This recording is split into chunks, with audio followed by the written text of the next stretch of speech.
Di sini kita akan membahas terkait ISO 22301 atau yang biasa disebut Sistem Manajemen Keberlangsungan Usaha atau SMKU, yang biasa disebut bahasa Inggrisnya dengan BCMS, Business Continuity Management System. Sebelum kita membahas detail terkait ISO 22301, saya akan menjelaskan apa itu insiden, disruption, dan impact. Jadi yang pertama kita akan membahas dulu insiden. Jadi apa itu insiden? Insiden adalah kejadian atau bencana yang berpotensi mengganggu operasional. Jadi di sini masih berpotensi.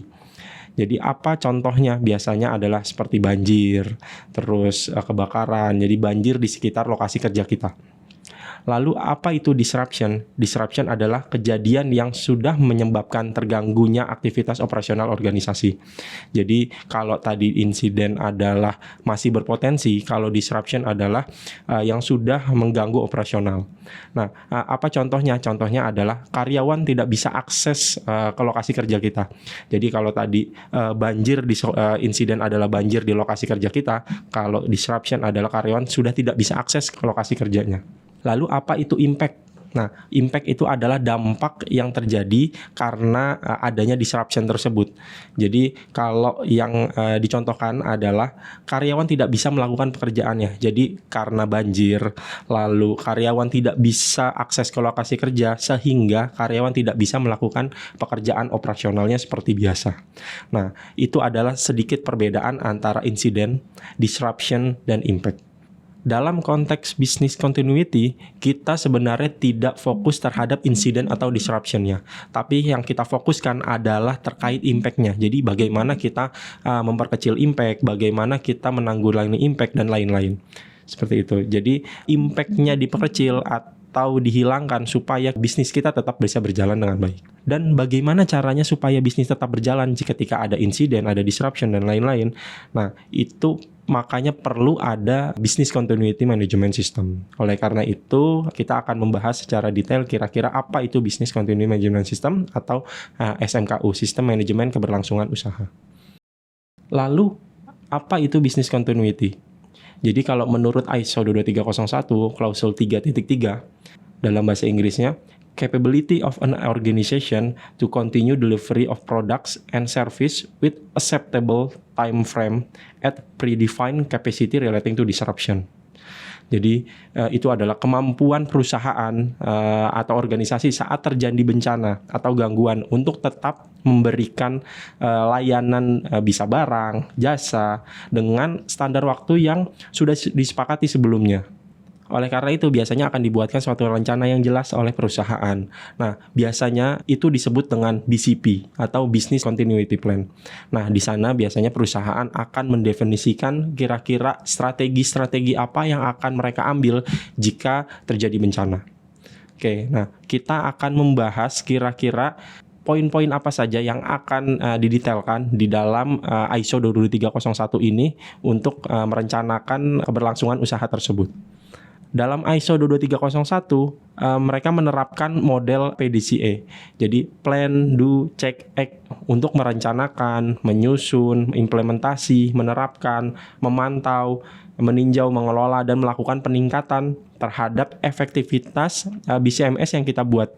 Jadi dalam ISO 22301, di dalam tahapan plan itu ada contact business, leadership, planning, dan support. Jadi apa itu konteks bisnis? Jadi di dalam konteks bisnis ini kita perlu mengidentifikasikan isu eksternal, internal yang ada di dalam perusahaan. Juga kita perlu tahu visi, misi, dan lain-lain terkait dalam perusahaan tersebut. Lalu setelah itu untuk leadership kita harus memahami kebutuhan dari para pihak yang berkepentingan. Nah, setelah kita tahu apa kebutuhan-kebutuhan dari pihak yang berkepentingan, lalu kita tentukan scope dari BCMS ini. Jadi kita perlu menentukan scope untuk menentukan atau untuk membuat suatu manajemen keberlangsungan usaha ini. Lalu ada planning untuk menentukan risiko, sasaran, dan perubahan-perubahan ke depannya dalam BCMS itu harus diplanningkan dari awal. Lalu yang terakhir ada support. Jadi support itu kita akan membahas terkait sumber daya yang dibutuhkan, kompetensi untuk menjalankan BCMS, awareness terkait BCMS itu tersendiri, mulai dari komunikasi, pengelolaan dokumen-dokumen yang dibutuhkan, atau yang biasa disebut documented information. Lalu di bagian do, yaitu bagian operationnya, yaitu bagaimana kita menjalankan BCMS ini. Nanti kita akan membahas secara detail terkait poin-poin apa saja yang akan kita lakukan di bagian do ini atau di bagian operation ini. Jadi kita masuk dulu, saya akan menjelaskan terkait bagian check atau evaluation. Jadi bagaimana kita akan mereview dan mengevaluasi BCMS ini. Yang pertama, jadi kita perlu melakukan internal audit. Setelah itu dilakukan manajemen review secara berkala. Nah, itu adalah untuk melakukan performance evaluation dari BCMS itu. Lalu di bagian X-nya adalah improvement. Nah, di sini kita akan melakukan tindak lanjut dari review tersebut. Jadi setelah kita lakukan evaluation review, manajemen review, nah setelah itu kita akan tentukan kira-kira tindak lanjutnya seperti apa dan proses untuk menjalankan tindak lanjut tersebut. Itu adalah bagian-bagian yang kita lakukan dalam plan do check act. Jadi sekarang kita akan membahas detail terkait operation. Nah, apa saja sih yang ada di dalam operation ini? Oke, nah di dalam operation ini jadi seperti ini, seperti di gambar ini adalah poin-poin apa saja yang kita lakukan di dalam operation. Jadi yang pertama kita akan membuat BIA, Business Impact Analysis. Jadi kita akan menentukan impact-nya seperti apa dari proses-proses kita yang ada. Lalu setelah itu kita akan melakukan risk assessment, kita akan menentukan resiko-resiko apa yang akan muncul. Setelah itu kita menentukan untuk strateginya seperti apa. Jadi kita akan bahas detail, identifikasi detail terkait strategi-strateginya seperti apa. Setelah itu kita tentukan kira-kira strategi yang tepat itu seperti apa. Setelah kita tentukan strateginya, kita buat prosedur-prosedurnya. Jadi dalam menjalankan strategi tersebut, kita harus ada prosedur yang jelas juga. Nah, setelah sudah ada prosedurnya, baru kita akan melakukan exercise dan tes terhadap prosedur-prosedur tersebut. Jadi untuk memastikan bahwa rencana atau strategi yang kita buat itu termanage dan bisa dilakukan dengan baik jika memang nanti terjadi bencana. Kita masuk ke dalam BIA atau Business Impact Analysis. Jadi untuk menentukan BIA ini, organisasi harus menggunakan proses yang berjalan saat ini untuk menganalisis dampak usaha, untuk menentukan prioritasnya. Jadi prioritas mana yang nantinya, jadi proses-proses mana yang nanti menjadi prioritas. Nah, itu akan dibahas atau ditentukan di dalam BIA ini. Lalu di dalam BIA ini kita juga akan menentukan proses-proses kritikal dan impact-nya. Jadi ketika terjadi gangguan, nanti kita juga akan menentukan kira-kira RTO, RPO, MTPD-nya itu berapa per setiap proses itu. Jadi nanti proses-prosesnya mana yang kritikal, dan ketika terjadi bencana kita harus menentukan berapa lama waktu untuk MTO, RPO, dan MTPD-nya. Oke, nah setelah kita sudah mendapatkan BIA-nya, jadi kita sudah mendapatkan kira-kira proses-proses mana yang kritikal. Setelah itu kita akan identifikasi risiko dari proses-proses tersebut. Jadi kita akan identifikasi risiko jika terjadi bencana di dalam proses-proses kritikal tersebut. Seperti itu. Dan bagaimana penanganannya, bagaimana penilaian risikonya dan lain-lain. Jadi setelah kita menentukan BIA-nya, kita bahas detail juga terkait assessment risk-nya. Jadi risikonya seperti apa di proses-proses tersebut.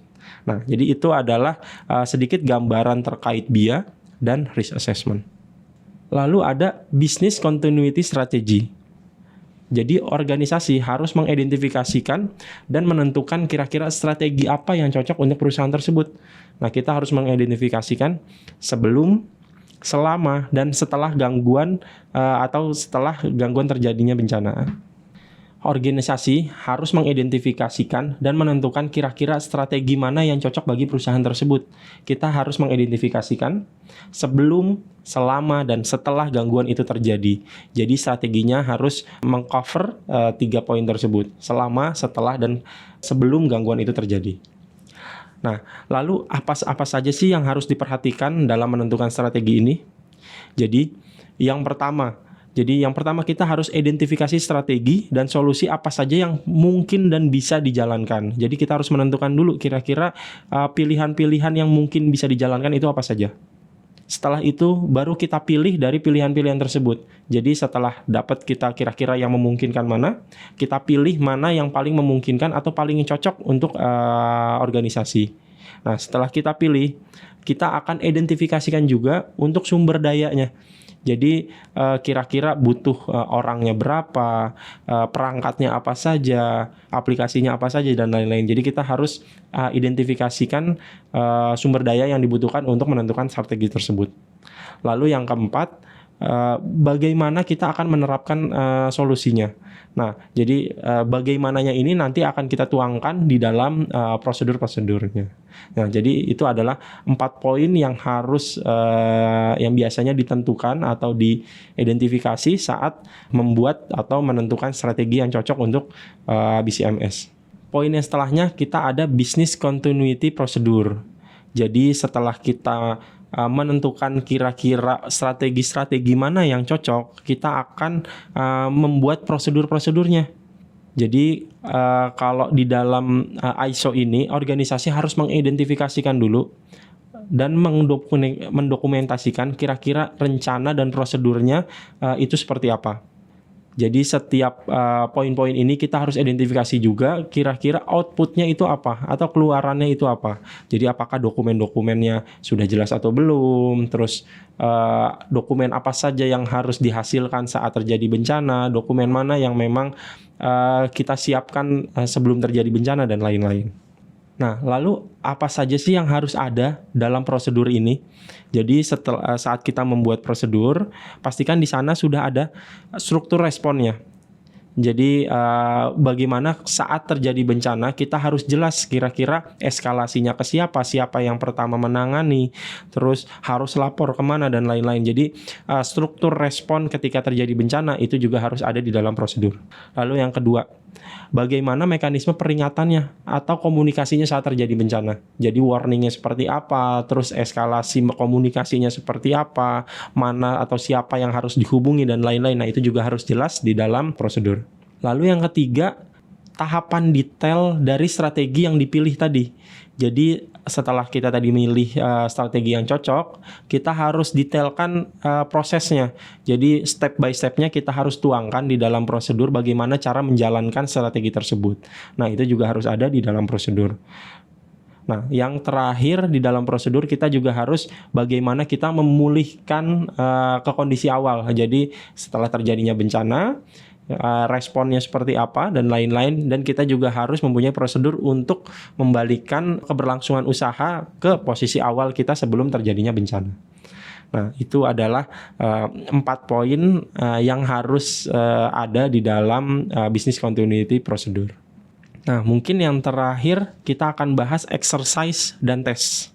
Jadi setelah prosedurnya dibuat, organisasi melaksanakan, nah kita juga harus memastikan bahwa prosedur-prosedur yang dibuat itu untuk siap dijalankan nantinya. Jangan sampai nanti saat terjadi bencana ternyata prosedur-prosedur itu tidak bisa dijalankan, seperti itu. Nah, jadi secara berkala kita harus memvalidasi keefektifan dan kemungkinan prosedur-prosedur itu apakah mungkin dijalankan atau tidak.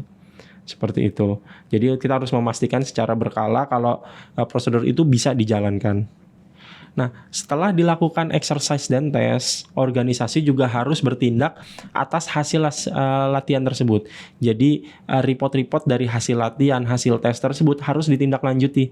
Jadi kalau ada yang harus diperbaiki, ada yang tidak sesuai dari hasil tes tersebut, kita harus improvement di dalam prosedurnya, harus merubah sesuatu dan lain-lain. Jadi itu harus ditindaklanjuti dari hasil pengetesan itu.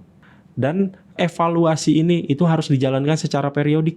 Jadi pengetesan, terus simulasi dan lain-lain itu harus dijalankan secara berkala. Biasanya perusahaan akan melakukan ini setahun sekali. Seperti itu. Nah, jadi ini adalah poin-poin yang ada di BCMS. Jadi ada di dalam ISO 22301. Jadi poin-poin apa yang harus dijalankan. Demikian penjelasan singkat dari terkait BCMS berdasarkan ISO 22301. Semoga informasi ini bisa bermanfaat bagi Anda dalam merencanakan keberlangsungan usaha di perusahaan Anda masing-masing. Terima kasih.